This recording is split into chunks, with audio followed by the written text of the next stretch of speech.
ይሄ ድል ባስተናጋጅ ሂሳብ አይወስድም እንዴ? ይቅርታ፣ ያው ሂሳባችሁ። አንተ ደውላት ለዛች ጅል ፍቅረኛ ይሄን እንኳን ትሸፍን። በቃ አንተ ደግሞ አሁን ከደወልኩላት መቼም አፈታኝ እና ዛሬ በምን ልንውል ነው? በቃ ደውላታለሁ።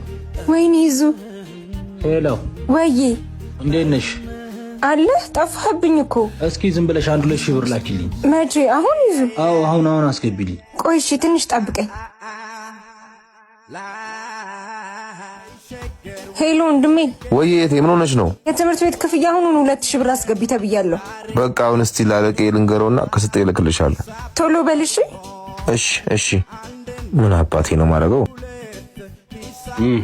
የትምህርት ቤት ክፍያ ተብላ ትንሽ ብር ፈልጌ ነበር። ካለፈው ደሞዝ አልወሰድክም እንዴ? ድጋሚ አሁንም? ወይስ ከቀጣይ ደሞዝ ለሚቆረጥ ትፈልጋለህ? ይሁን ከእህት አይበልጥ። ምን አገባኝ። ደወለች። ገብቶልሃል? እሺ ይዙ አስገባሽ። አታገኘኝም? በቃ ደውልሻለሁ። ቻው። ና አስተናጋጅ እንካ ሂሳብ።